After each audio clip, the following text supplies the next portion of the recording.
Hello, everybody. You have found your way to Fill in the Blanks, and this is a special day for me, and I'm just going to let you guys listen in. You know, I didn't come to television and Hollywood and all of that until I was 50 years old, and there's an interesting thing that happens when you're that late to the game, and that is you spent your life watching people, listening to people that you've really come to admire, and then you have the opportunity to meet some of these people and get to sit down and talk to some of these people.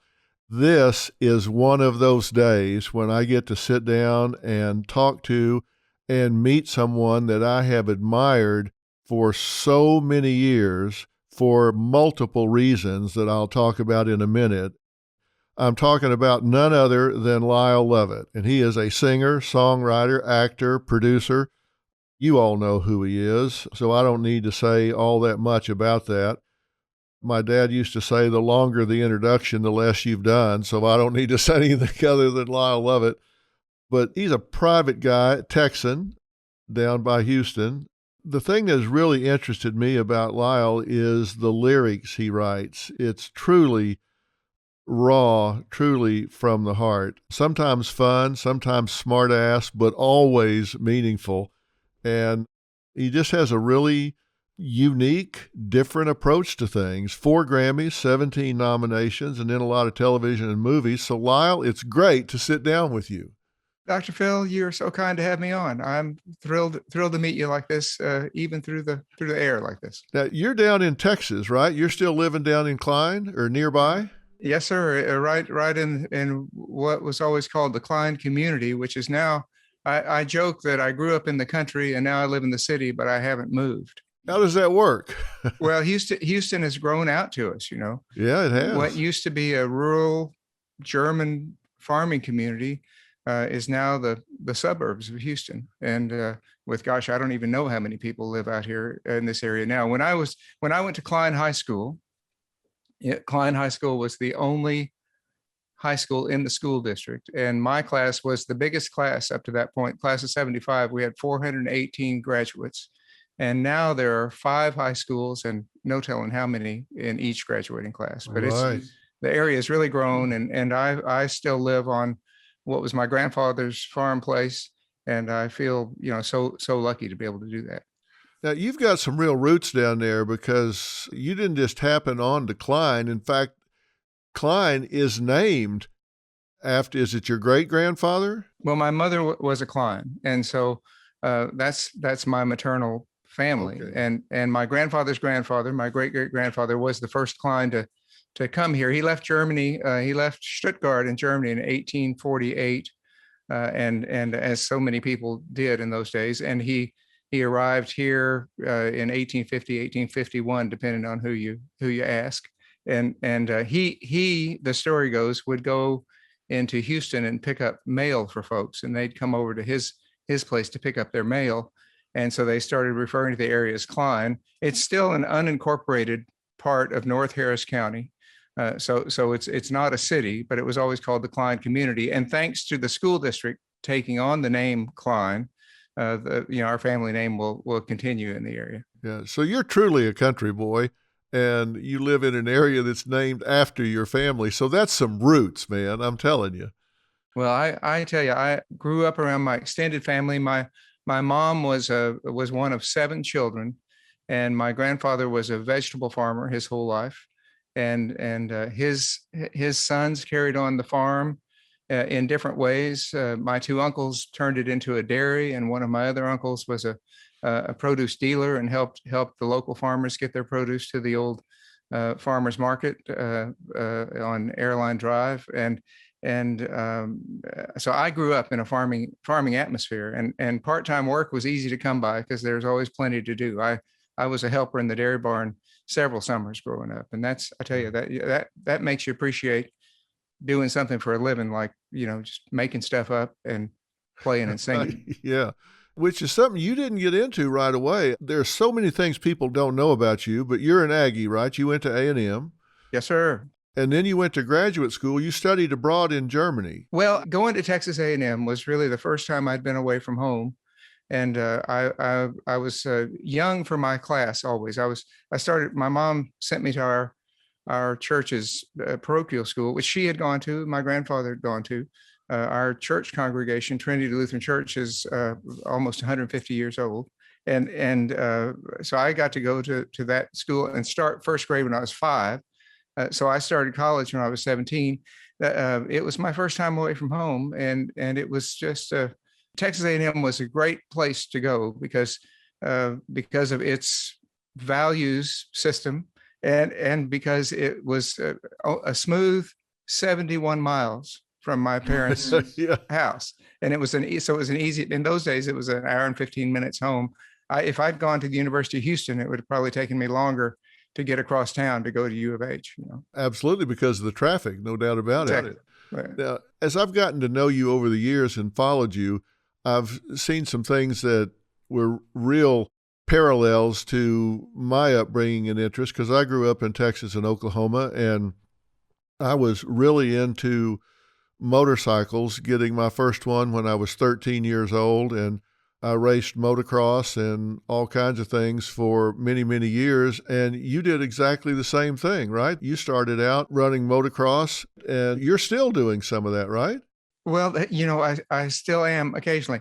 It's kind of the most fun you can have, I think, getting to ride a bike like that. When some of my buddies in grade school, I must have been 6th or 7th grade, some of the upperclassmen there at Trinity started riding their mopeds to school and started bringing a Honda brochure with them to school. We all just memorized every crease and corner of the pages of those brochures. And I started bugging my folks for a mini bike of some sort, which they were, dead set against.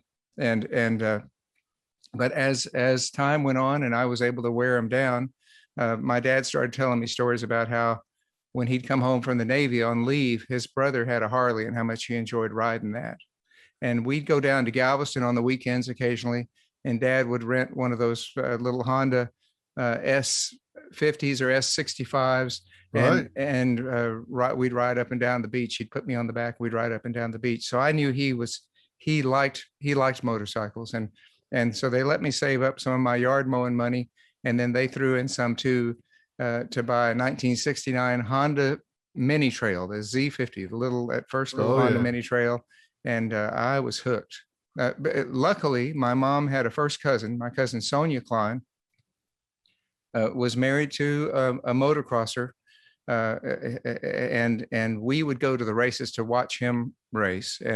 And Sonia had her own woods bike, and then her husband Monty had race bikes.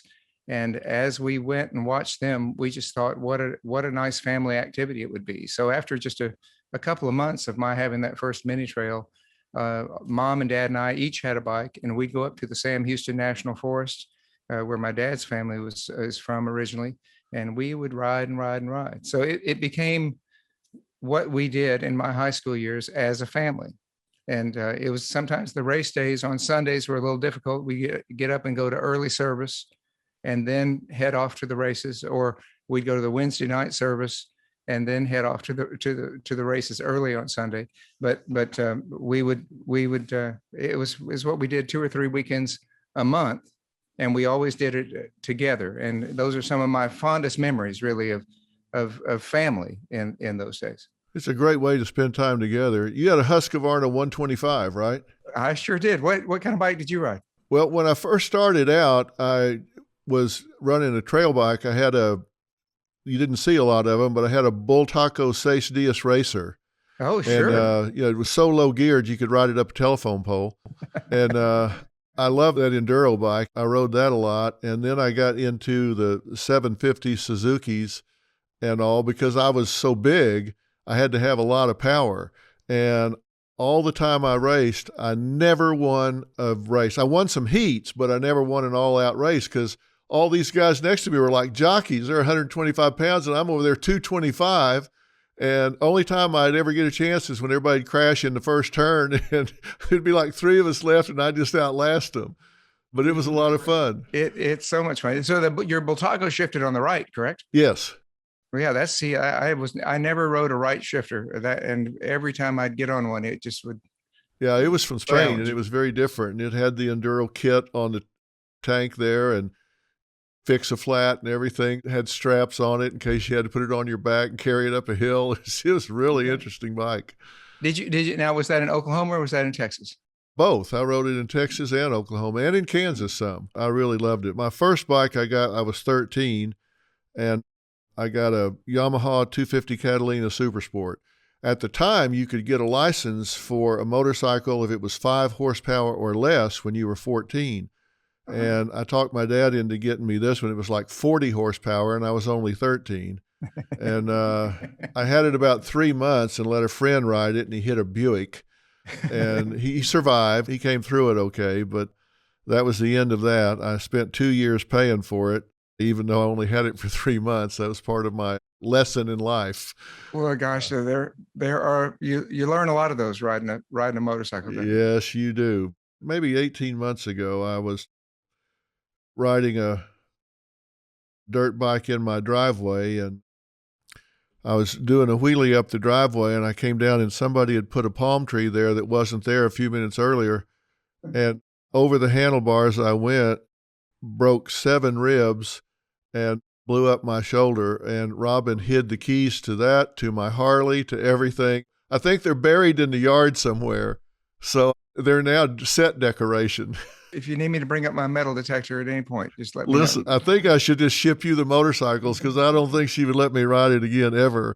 It was a bad scene, but it was so interesting to hear that you rode and still do. It's such great fun. Well, it really was. I was just couldn't think of anything else in those years. And I was already playing guitar and taking music lessons, but I loved racing and made friends in those days that are, still friendships today. And some of my closest friends are people that we'd park next to every week at the races. Oh yeah. And you take it on the tour bus sometimes, right?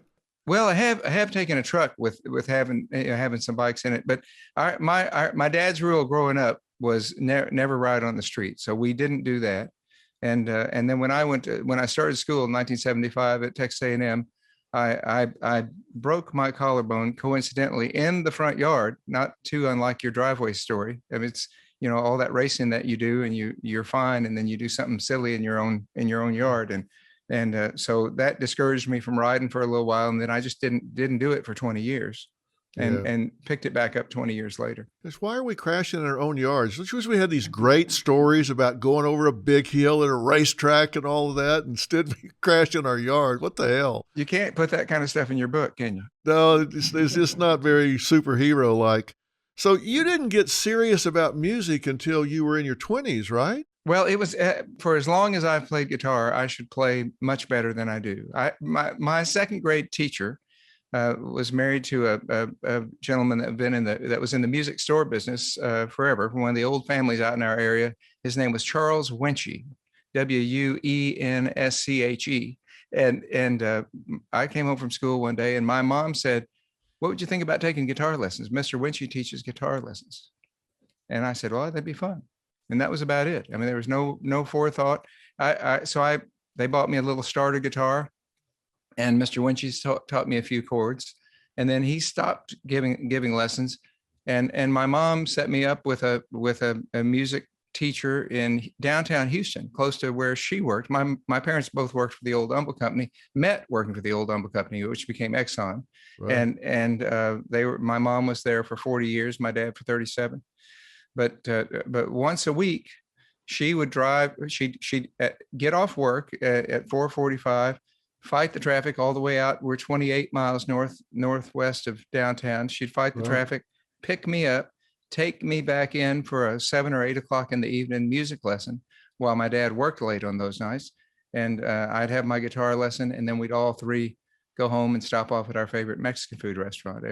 The lessons were on Monday nights for years at first, and then Thursday nights after that. And so that was something we always did too. One of the things about my parents both working in the same place, and because of the commute in those days in Houston was about the same as it is now, with fewer people, but the roads were much smaller and not as many.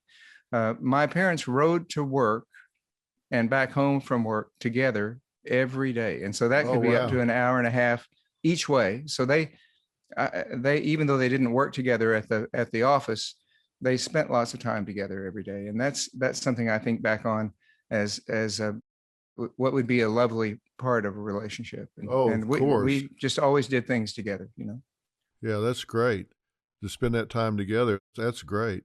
Now, when you started playing, did you know it was a passion right away? I didn't know. I enjoyed it. I enjoyed it, and nobody at the little Lutheran school I went to, Trinity Lutheran, there were 10 of us in my first grade class, and we grew to a class of 12 by the time I was in the eighth grade. In my first grade class, there were 2 girls and 8 boys. One of the girls was my first cousin, and Wanda is her name, and the other girl's last name was Klein, but was no relation. But so even that sort of made the idea of dating impossible. Yeah. Somebody that might be related. So it was a very small school. Nobody else even had a guitar. So I felt sort of singled out just because I had a guitar, and Right. we get to play occasionally in school. Nothing complicated, but I would be asked to play occasionally for school functions, and that was a big boost to me in those days. Well, it's so interesting that you got traction in the 70s and along the way picked up degrees in journalism and German. So it wasn't like you were laying around watching the grass grow. What was it that finally triggered you to start writing and actually making this a career choice instead of journalism or something else? Why this? It was, I knew by the time I was in school and playing out, I got my first paid gigs when I was 18 in the summer of 76 with a high school buddy of mine. Bruce Lyon is his name.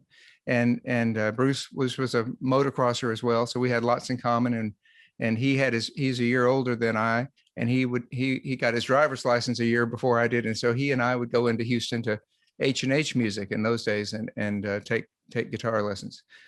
We worked up some songs in the summer of 1976 and got a couple of local gigs in restaurants, a place called the Mariner on FM 1960, because their regular bar singer, guitar player, entertainment wanted a couple of nights off that summer to spend more time with his children. So we played on Tuesdays and Saturdays, and I just loved it. I just loved doing it. And when I went back to school, I just kept trying to play.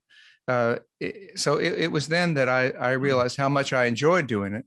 I never thought that it was a realistic thing to aspire to be able to do it for a living. I mean, we made $50 a night at the Mariner, and that was huge. My parents sent me to school, so I didn't have to worry about paying for my tuition or my rent.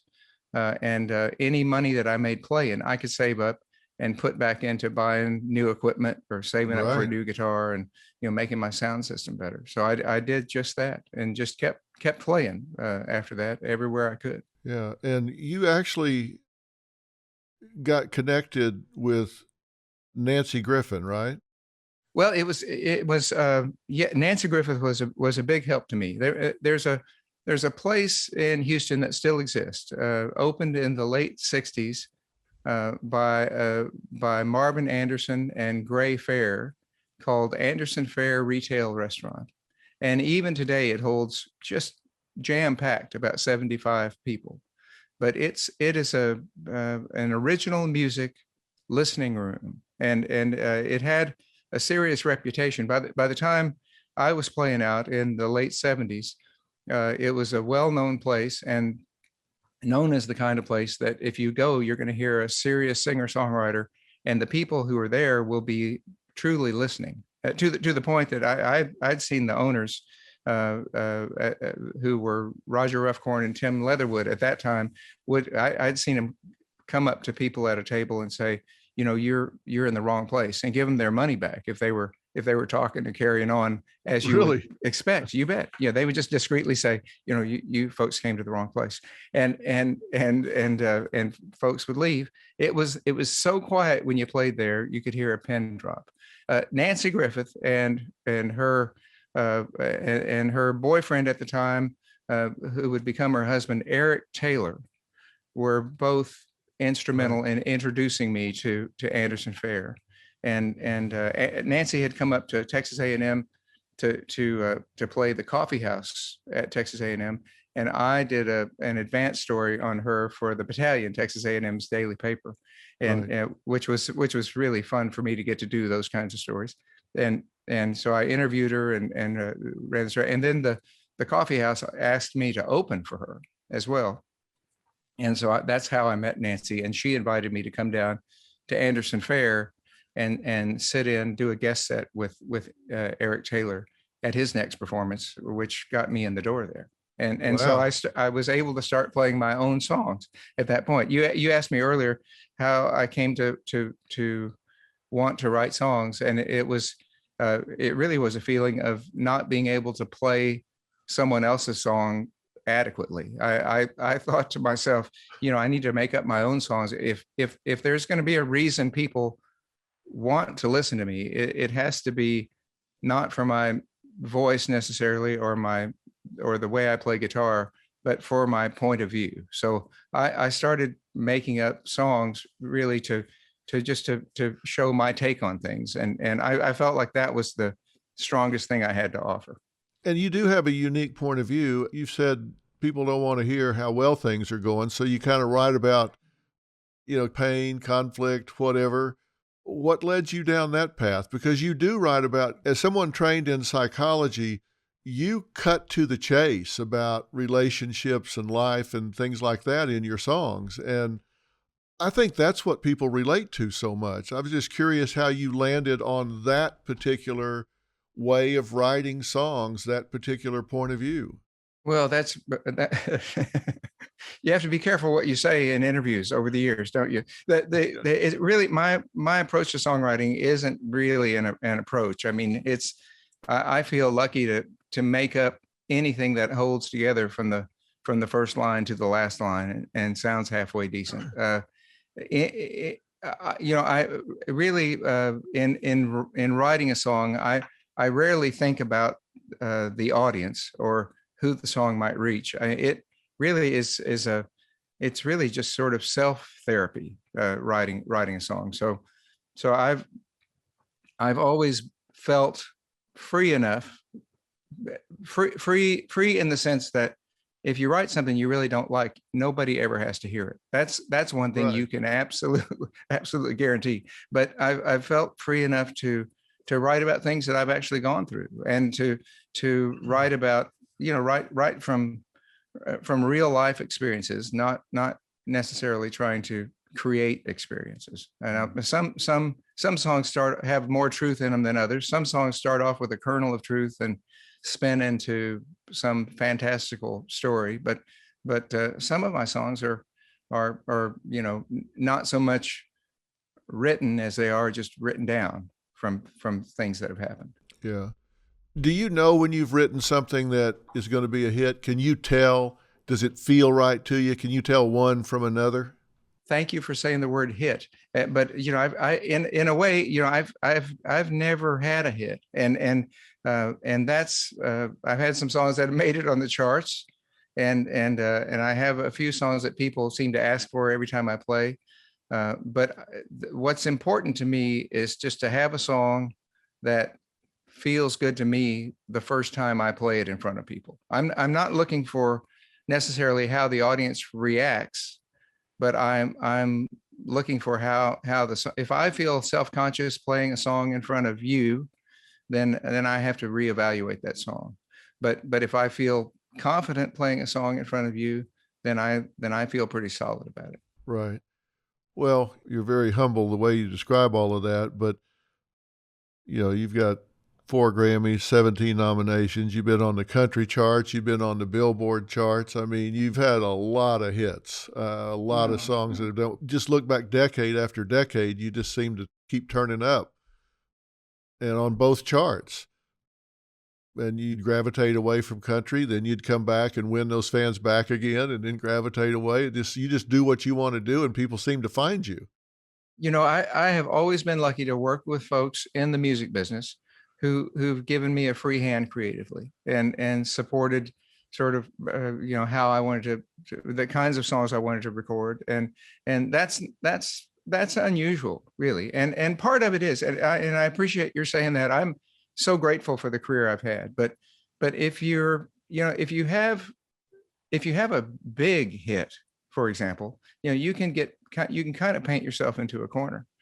People might want to hear something that, do us another version of that song and let's have another big hit with it. You could be subjected to that kind of expectation or that kind of pressure. And I've worked with folks that have helped me to do what I want to do. And that's a wonderful feeling. My first 3 records were released from the Nashville part of MCA Records. Tony Brown was the head of A&R at MCA, who signed me to MCA there through Curb Records in Nashville. And after 3 years, they moved my deal in 1990 out to Los Angeles, MCA Records in Los Angeles. And I was there until they closed down MCA Records in Los Angeles, and they moved me back to another Universal label, Lost Highway Records in Nashville, for the early 2000s. And then I completed my original record deal with my 2012 album, Release Me. And my next album since 2012 will be on Verve Records, another Universal label, but a completely new record deal. Right. Verve Records, and it'll come out. We've been waiting to finish it because of the pandemic, and it'll come out. We hope first quarter of next year. Does it take a long time for you to put an album together? Sometimes you've worked on them for like years, right? Well, it's the it's having songs that you want to play with people or play for people that you want to ask them to listen to. That's the hard part. Writing is, to have songs that are worth recording and worth tapping somebody on the shoulder and saying, hey, listen to this. That's, you got to make sure you're ready for that. And Guy Clark is one of my songwriting heroes and was a tremendous help to me when I first started going to Nashville in 1984. And I was always eager for that next Guy Clark album. And I remember just after first meeting him in person, I asked him, I said, well, Guy, so when's your next record? What do you have planned? And I said, when are you going to do it? He said, well, whenever I get 10 new songs I like, was his answer. And I thought, that's the important part. Do you like touring as much as you do writing and recording? Do you enjoy being on the road? I do enjoy being on the road. I enjoy playing live. That you just said it. There are so many different facets to playing music, from being alone, sitting on the end of your bed, making up a song, to going into a recording studio and playing it for all the musicians there, and to see what great musicians bring to your simple ideas. And then to renting a tour bus and stepping on with all your buddies and bandmates and going on the road. There one thing that I particularly enjoy, and I would imagine your life is similar, is that it's rare when 2 days in a row are the same. Right. And there's such a great variety of activity and such a wonderful variety of people that you get to meet and talk to. I mean, if you like people at all, doing something in the public eye and getting to meet people you admire, like getting to sit right here with you, is just it's something that most folks don't get a chance to do. And I just value that. The legendary record producers that I've gotten to meet and the legendary musicians I've gotten to meet and work with, it's more than I could have imagined when I was 18 years old playing at that restaurant, The Mariner, on FM 1960. Right. And when you're on tour, and sometimes you have played for intimate crowds like you're talking about in Houston, you've played for massive, huge crowds, and you have that unique ability to connect, whether it's a small crowd or a massive crowd. Do you feel it on stage, or are you playing that song for you and for the large band, as you say? What's your feeling while it's happening? Do you connect with those folks, or are they just out there? It's amazing to me, the relationship that you do feel with the audience on stage, and I'm sure with all the live audiences you've stood in front of yourself, that, I mean, the audience actually has an impact on how the show will go from night to night. For me, I mean, you can feel the energy of an audience before you play a note. Just walking out on stage, you get an idea of what the audience is like, and that it's much more of an, even if nobody in the audience says a word to you, which I actually always enjoy when people speak up, but if no one were to say a word in the whole show, it's still an interactive experience. You still feel that, you feel where the crowd is or how the crowd is thinking in a collective way. It definitely becomes a conversation of sorts. And which is one thing that I value about a live performance, because if you're going down one path and you feel like, well, this isn't working so well, you can change. You can just decide to play something else or go in a different direction, and sometimes that's really necessary to do to make a performance work as well as it can. Yeah. Now, one of the things that I've noticed about you every time I've seen you on stage, and a lot of headliners do this, but nobody, and I mean nobody, does it like you. And I'm talking about the time that you take to acknowledge and spotlight the members of the band.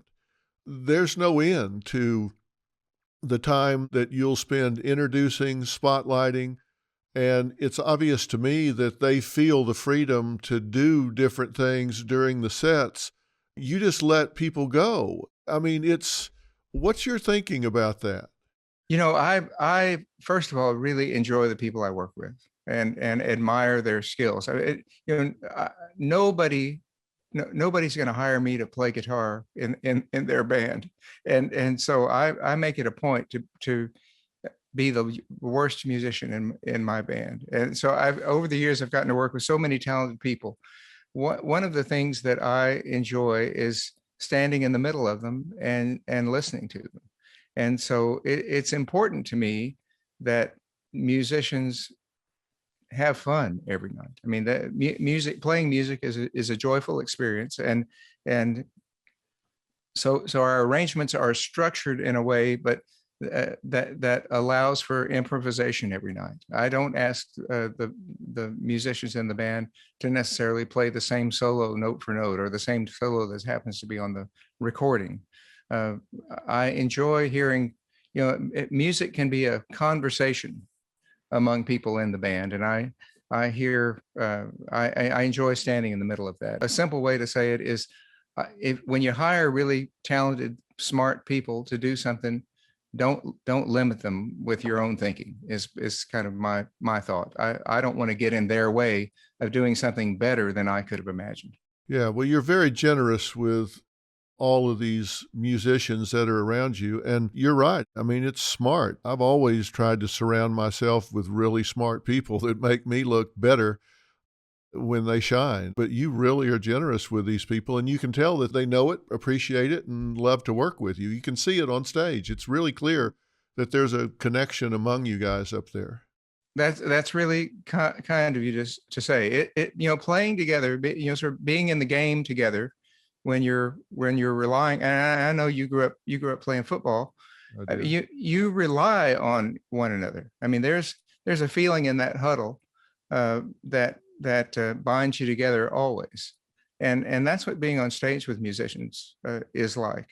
And that's what that. And my favorite part of the day, as much as I enjoy the shows, but as we all kind of wind down and we're driving down the road, riding down the road on the bus, headed to the next city, we'll all have a snack after the show and sit around and talk about what went right and what went wrong, or what we could do better. And everybody usually tells on himself, and we all try to lift one another up in terms of getting over mistakes.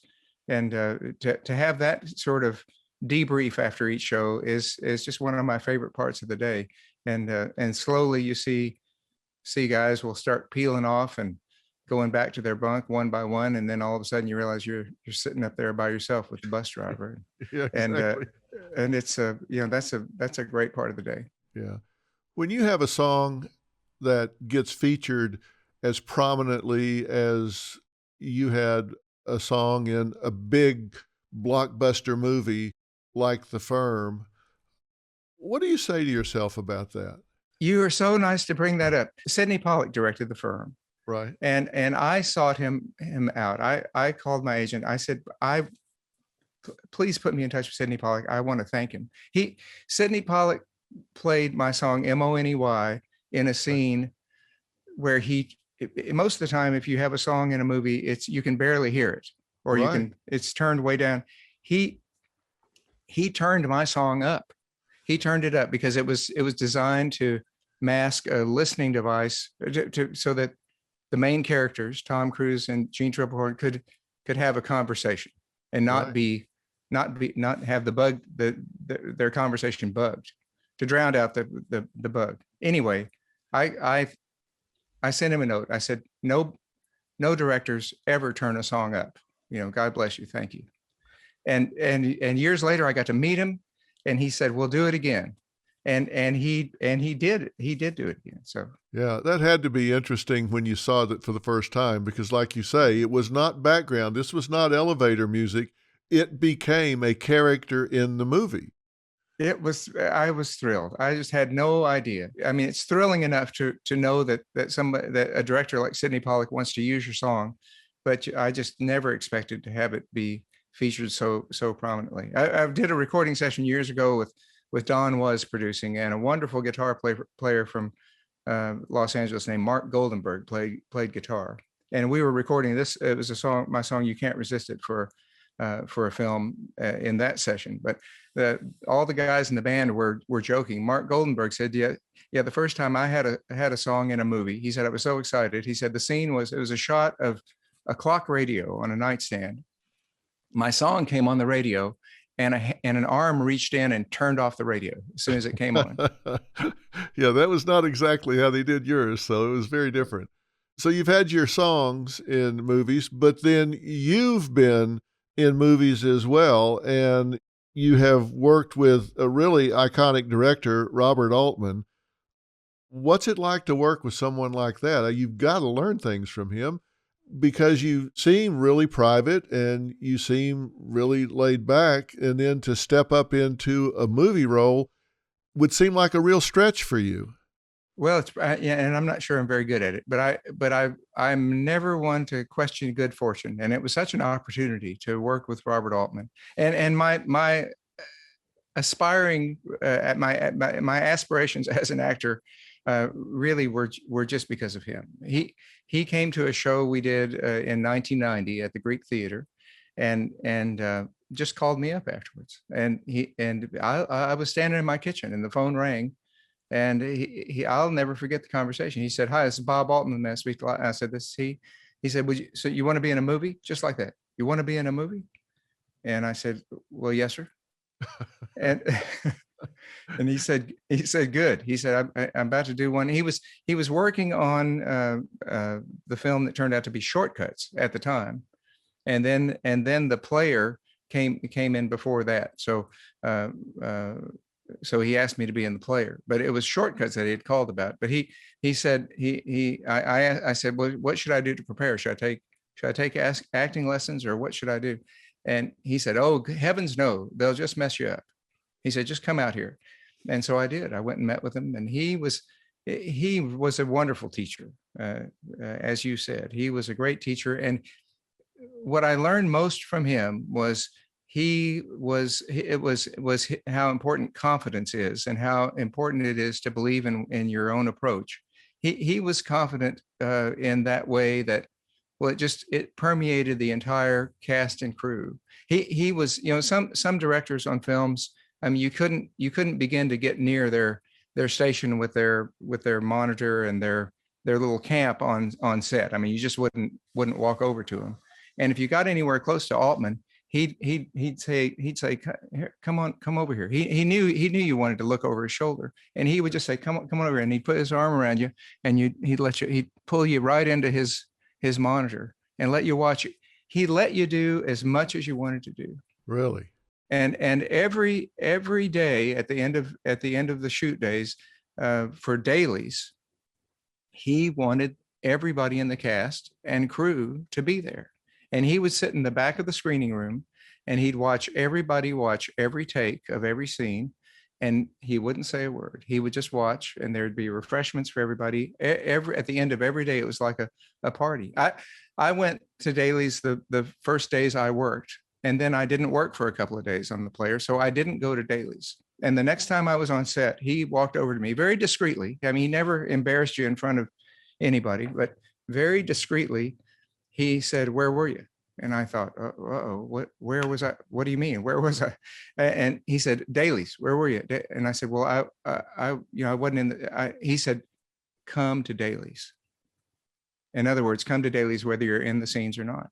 Come, be a part of this movie. And that's the way he was. He was so inclusive, and it all came from a place of confidence. I would see him walk into the middle. For me, Altman had a reputation of, for letting actors sort of be free and improvise dialogue and, kind of go off script. He had a real, reputation for encouraging that, in fact.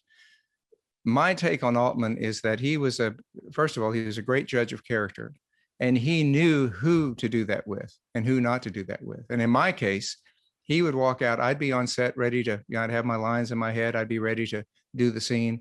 And he would walk out on set and just very quietly whisper a direction in my ear, do such and such, or when you look this way, do this.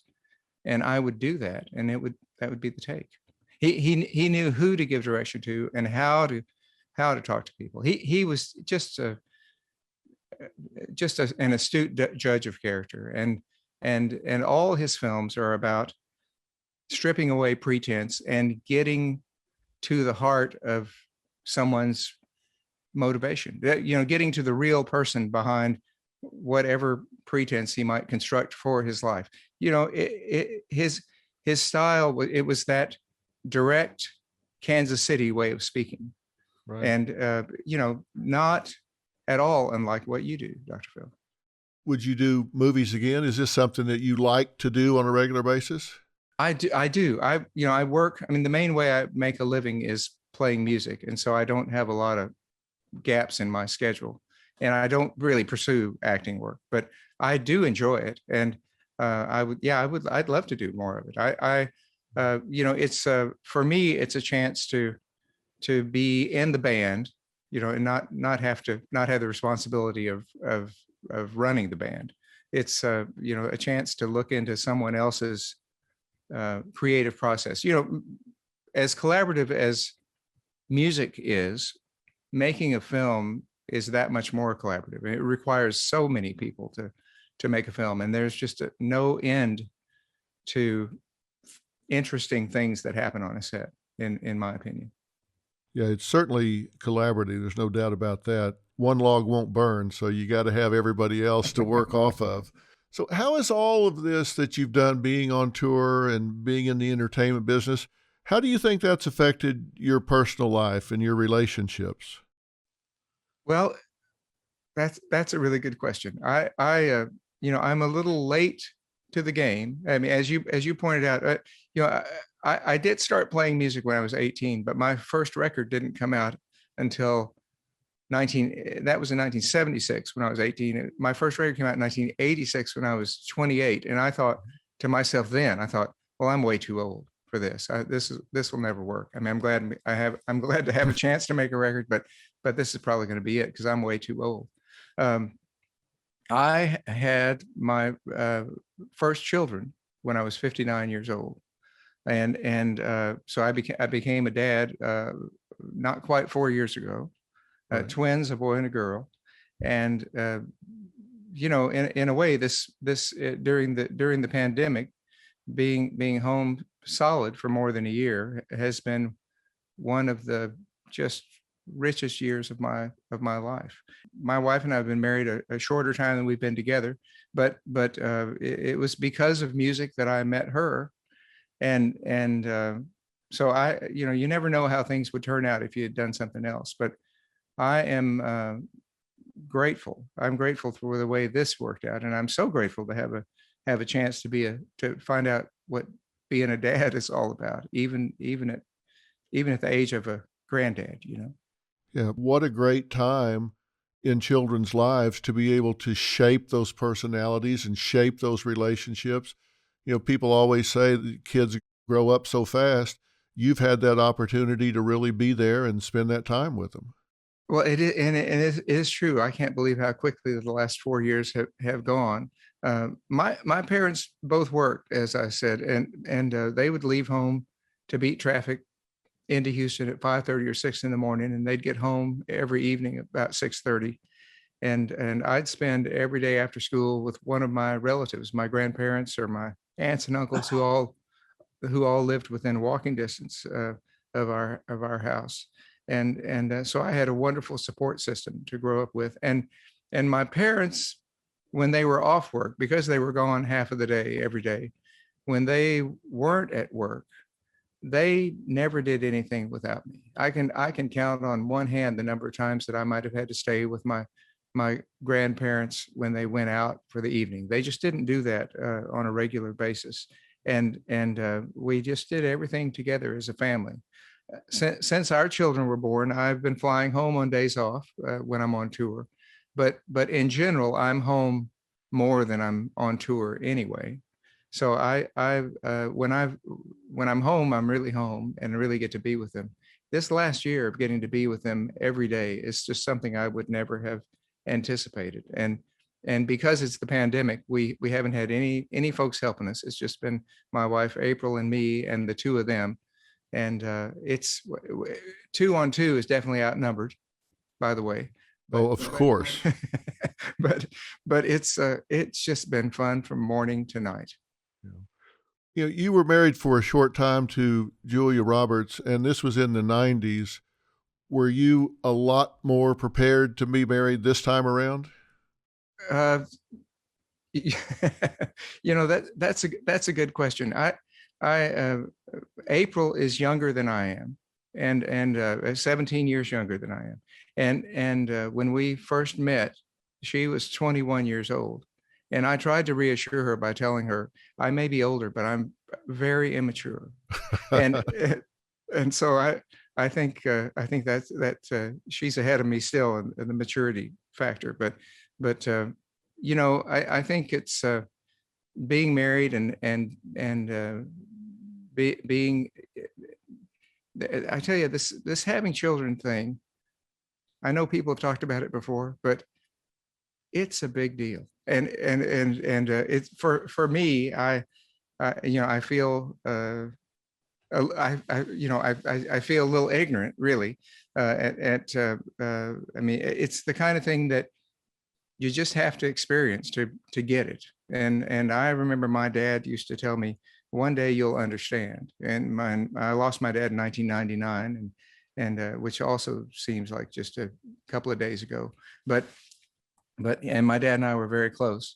But he'd tell me, one day you'll understand. And I think about those words, every time that I get to pick up one of my children, and that's I'm just grateful. I'm grateful that April has stuck with me long enough to give me that chance. Yeah, of course. And you got married before after just knowing someone 3 weeks, and you've known April how many years before y'all got married? I'm not great with simple arithmetic, but yes, that's right. A long time. Long time. That's and right.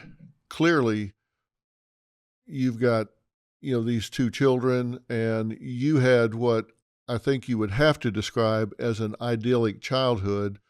And it sounds like you're giving your children exactly that same upbringing in terms of their exposure and growing up in this wonderful environment where the outdoors is there, the parents are there, everything is there.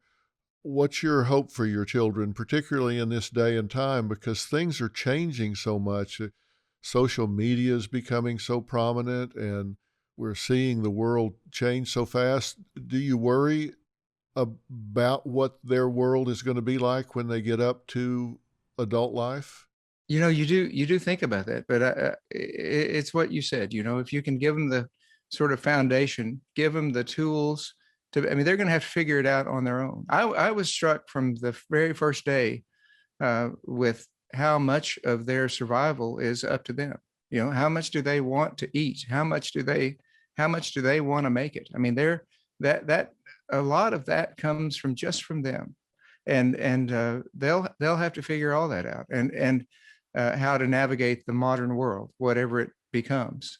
And if you can give them a foundation of, if you can have them, give them some confidence in themselves and their ability to figure things out, that's the best you can hope for. I think I never thought about my own age until they were born, and I wish I would have. My mom is 91, and I'm 63. And I've had my mom all these years. I'm so grateful for that. And I know that that won't be the case for them. And I just hope that I can be enough of a presence now in their lives to help them later as they think back about everything. Well, these are very formative years, and people ask me so much.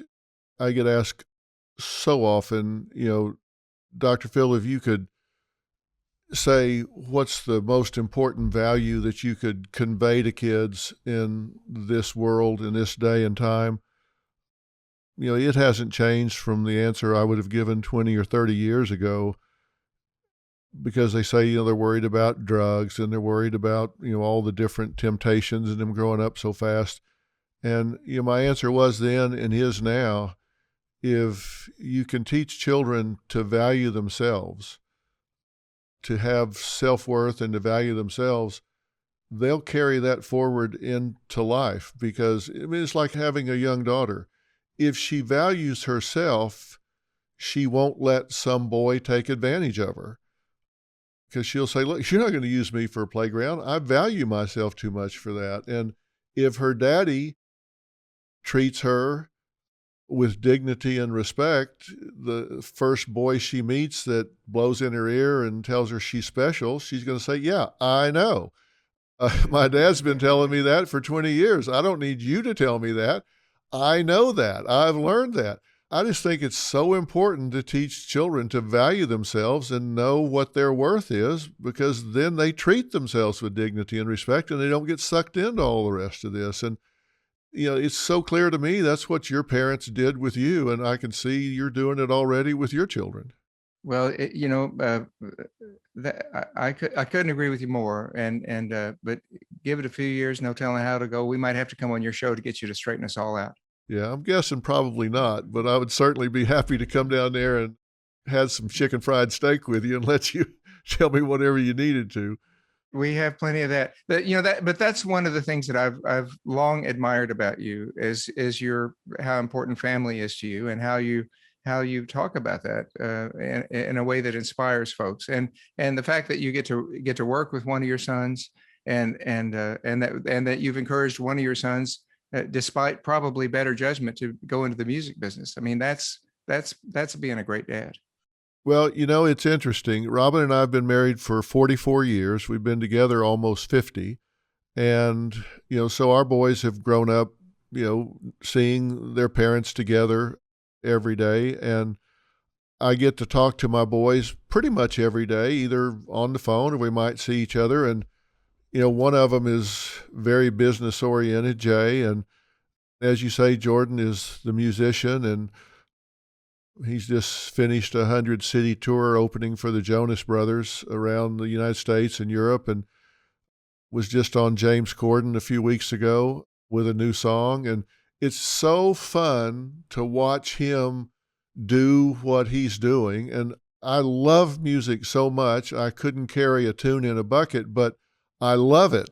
I'm just a music junkie, which is why I've been such a fan of yours. And to watch him as he does something new each time, and he writes his own songs and with others, but he writes his own songs. And it's just so great to see that creative part of him come out and the joy and the passion in his life. It's just, if your kids can be excited about something they're doing, you just feel good about what's happening with it. I just hate to see one of my kids not be excited about their lives. That would just be the worst thing ever.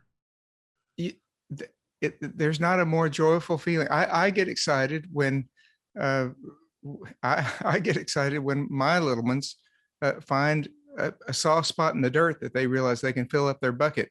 Exactly. Whatever it is, there's not a better feeling than watching them take hold of something, even if that bucket ends up getting dumped on his sister. Exactly. Or vice versa. There's a real joy in that. Yeah, and it's great they have each other and will all their lives. My wife is a twin, and my son Jay married a triplet, and I had triplet aunts and uncles, and they were all through our family. We thought when Jay's wife got pregnant, we thought, oh my God, they're going to have a litter, because we had it on both sides of our family. Unfortunately, they didn't. Oh my goodness. It's so great when you've got brothers and sisters that you grow up with. So I know they love it down there. It's just got to be so much joy for you to watch them play together. Well, it really is. And I've thought that a million times during the pandemic, because we really have been, I know everyone has sort of a different version of being careful, but we just haven't been out much. We haven't been to a restaurant, and we haven't hugged my mom yet, which we need to do, I think, now that we're all vaccinated. But we've just been very careful, and they've only had each other to play with. So I'm grateful for that. That's good. Well, you say you have this new album coming out in the first quarter of next year. What else is in the future for Lyle Lovett? What's your plan moving forward? You're going to raise these kids, that's for sure. What else have you got cooking? Well, I couldn't be happier. If that were all I got to do, I'd be happy staying home and doing that. But I somehow or another can't help but think of things that rhyme, and wanting to play my guitar and make things up. So as long as I can keep writing songs, as long as I can keep enough people showing up to allow me to record those songs and keep playing, I'll keep doing that, because I love doing that. And whether or not my children ever want to do that, I mean, if I happen to walk around the house and sing something, I often hear from them, "Dad, don't sing, don't sing." Yeah, you just. I mean, they prefer to sing in the house, and I'm just fine with that. But I still love to perform, and I love to write, and I love to, there's just such a camaraderie among the people you work with, among the musicians you work with, and to be able to get in the recording studio with them. That we recorded the tracks for this album in November of 2019 in Nashville. And haven't been able to work on them since. Things are getting safe enough that we might be able to finish the record, but it's basically done with just a few. We have to mix it and do a few overdubs, background vocals, and those sorts of things. But I was in Nashville, and you and your family, you were on the Kelly Clarkson Show, right. I remember, and we started about 11 in the morning, so I was able to watch her show every morning, and that was just such a delightful interview to see you as a guest on someone else's show. Yeah, Kelly's a lot of fun. She was really fun. Yes, I've never met her and I haven't done her show, but that episode really stood out to me that week as I was getting ready to go and work in the studio. Well, you're kind to say that. I hope you're going to keep doing these live streams that you just started doing recently, because I think people really enjoy seeing that side of you, and I think that's a lot of fun. Well, thank you. Thanks for even being aware of them. I've done 12 of them now, about one a month since starting last May, and I just call up my people that I'm friendly enough with that can't turn me down to be my guest, and so we have a good time talking like that, like the way we are really, and trading songs, just playing and singing. I'll do a show in a couple of weeks with a young blues artist named Marcus King, who I met in Nashville a couple of years ago. He's 24 years old, charming and talented as they come. And I'm excited about that. Well, I seriously doubt you get a lot of no's when you call up somebody and ask them to spend time doing that with Lyle Lovett. I guess you don't get a lot of no's. Now, I have to ask you a selfish question because I do have a young musician, Jordan, but what's your advice for young musicians starting out today? It's a different day and time, but you say it was hard to get started back then, and it is now. What's your advice to young musicians these days? You know, I'm not great at giving advice, but if somebody pressed me on, because there really are, you know, one of the things my mom always told me growing up was there are many correct ways to do something, and so there's not just one way to do it. And so I preface any kind of advice with that. But I do encourage young, especially people who write, people that come from that sort of creative place, to just to be themselves, you know, to write things that mean something to them. Don't try to anticipate the audience, what the audience might want. Do things that mean something to them, and then if they do that, it'll translate. You know, if a writer can relate to what he's writing as true, it'll ring true for other people. And I've been fortunate I've always been allowed to be myself in the business. I've never sort of had to pretend to be, you know, more charming than I am, or better looking than I am, or taller than I am. I just walk out on stage. I get to be myself. Right. And I think some performers, you know, over the years, you who do assume a character or an onstage persona, and who are successful with that, sometimes get locked into a character that's not really them. So I feel blessed that my audience, the people that come to see me and support my music, seem like people that I'd enjoy sitting down and having a cup of coffee with after the show. Yeah. They're you know, they when you get to be yourself, there's not much better in the world than that. Yeah. Yeah, you know, the thing that you said today that resonated most with me, and boy, it just stuck out like it was in big flashing lights. You said that the songs that you feel good about are those that when you're performing them, you feel comfortable doing it. And that song, you don't feel conspicuous, you feel comfortable being in front of people doing that song. And I was so glad to hear you say that, because there are times when I've been in a situation where I've done a show or a topic and it just didn't feel right. And I've walked off that stage and said, bury that, burn it. I don't ever want to see that air. It just didn't feel right. And then there are others when I walk out there and it just feels right. It feels right. It feels like I should be doing this. It feels like it needs to be done. I feel in my lane. It's in my wheelhouse. I should be doing this. And boy, the difference, it's day and night between the two. I knew exactly what you meant the second you said that. And I was so glad to hear you say that. Well, it is reassuring to hear you say that, to know that you, as accomplished a performer as you are, and as many times as you've been on stage with that red light on, if you feel that way, that's very reassuring to somebody like me. It's when things are going wrong, sometimes there's nothing you can do to. I've been in the middle of shows before where I just thought, okay, well, forget it. Yeah, but you got to finish. You know, you got to. Well, you do. That's right. I rely on sports analogies a lot. You know, if I make a flub on my guitar, I think of myself as a wide receiver who just dropped a pass that just went through his fingers. And if it's one of those shows that you just can't quite ever get out of your own way, I think, well, I think I lost this game, but we got another one tomorrow. Yeah, you know, and it's funny you say that. I was playing football at the University of Tulsa as a freshman, and we got beat by OU 77-7. And I think the headline was, OU extra points enough to beat Tulsa. If they just counted their extra points, it was enough to beat us. And I remember the coaches saying, you know, boys, football teaches you about life. And I thought, bullshit, teaches you about football, it doesn't teach you about life. But once I got through playing the game and looked back, I realized how right they were, because there were so many times that, we would be down, we would be out, we would think it was over.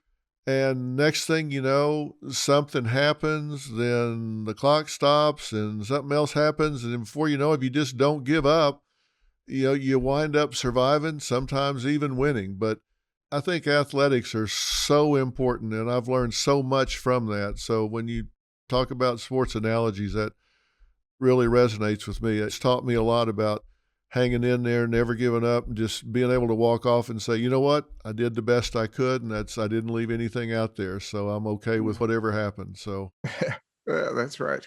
That's right. we're just a couple old country boys. I think we're doing okay. We're eating regular. That's all we can. That's all we can say, right? Well, I just have such admiration for your career and how you. I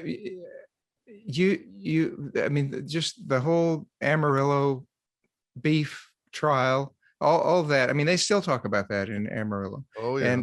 And it was your idea to move her show there and tape the show from there as well, wasn't it? It was. I thought it was a smart thing to do, and she was very gracious to listen and say, absolutely, we'll do it. Well, and she just won over the entire community. And needed to do it, and needed to win them over. We were behind enemy lines. But it was a brilliant idea. I mean, the idea that that you see a need and you know how to fill it. I mean, that's a real gift, Dr. Phil, and you've been doing that your whole career, and in your all of your television shows. I don't mean to put you on the spot, and feel free to edit this out. But if I were talking to you, I mean, I'm really curious. If I were interviewing you, I'm really curious about your doctor on demand.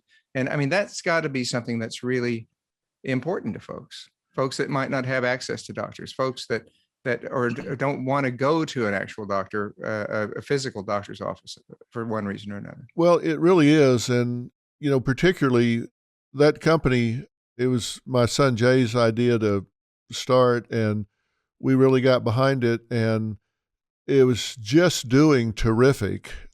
And then when the pandemic hit, things went up like 7,000%, because then for sure nobody wanted to go sit in a waiting room full of sick people. And we tried to make so many things free of charge to those that just didn't have the ability to get the care that they needed.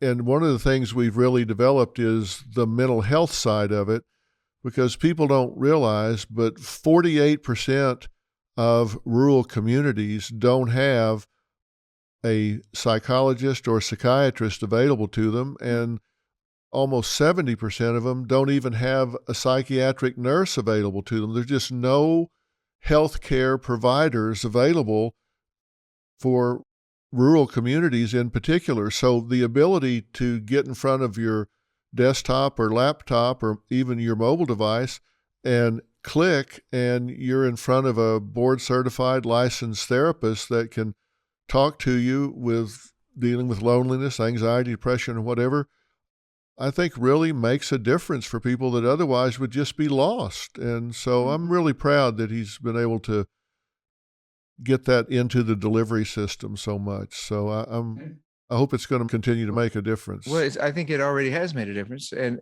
what a wonderful thing to be able to work that closely with your son.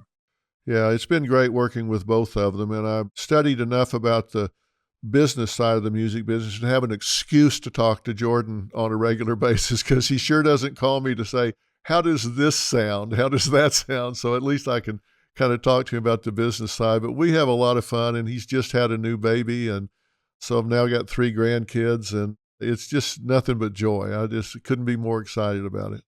Vince Gill has been a friend of mine for years and did one of my shows, online shows. I met Vince through our mutual producer, Tony Brown, back in my early days at MCA.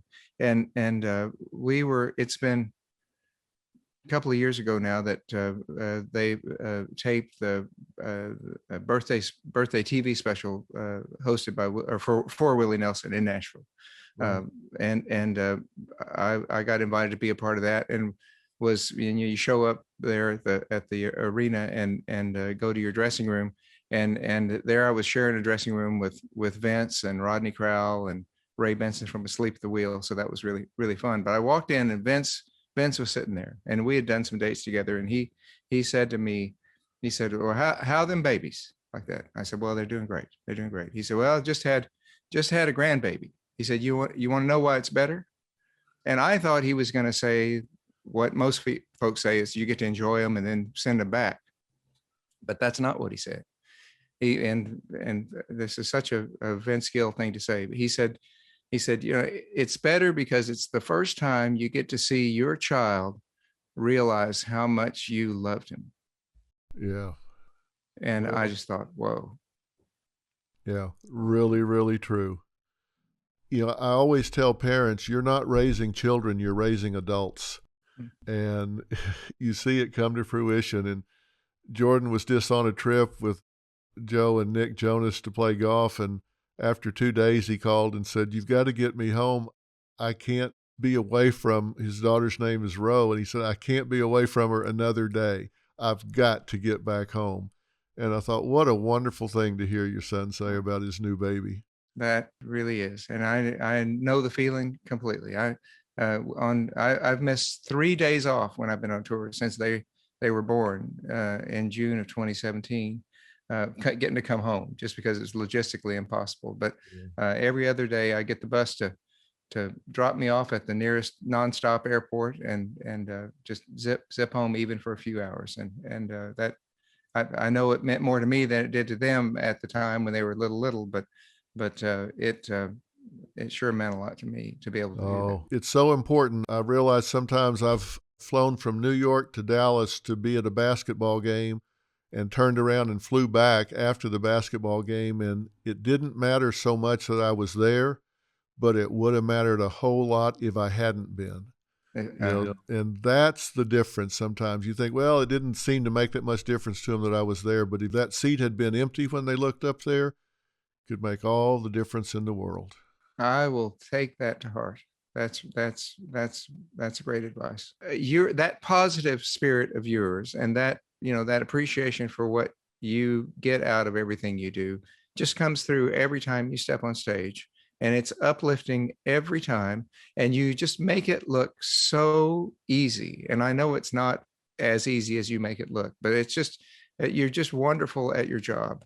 And I just want you to know how all of us out there watching appreciate you and love you. Well, you're very kind to say that. I'm going to keep doing it. And do not be surprised if sometime soon in Klein you hear a knock on the door and I'm standing there saying hi. Come on over. I'll get down there and see you when I can, and hope we do get together personally very soon. We'll crank up the old Husky and go ride around the pasture. Listen, you strap me on. I'll be there. Lyle, thank you so much for taking this time. Thanks for your time, Dr. Phil. I appreciate you having me. We'll talk again soon. So long. Thank you. Bye-bye.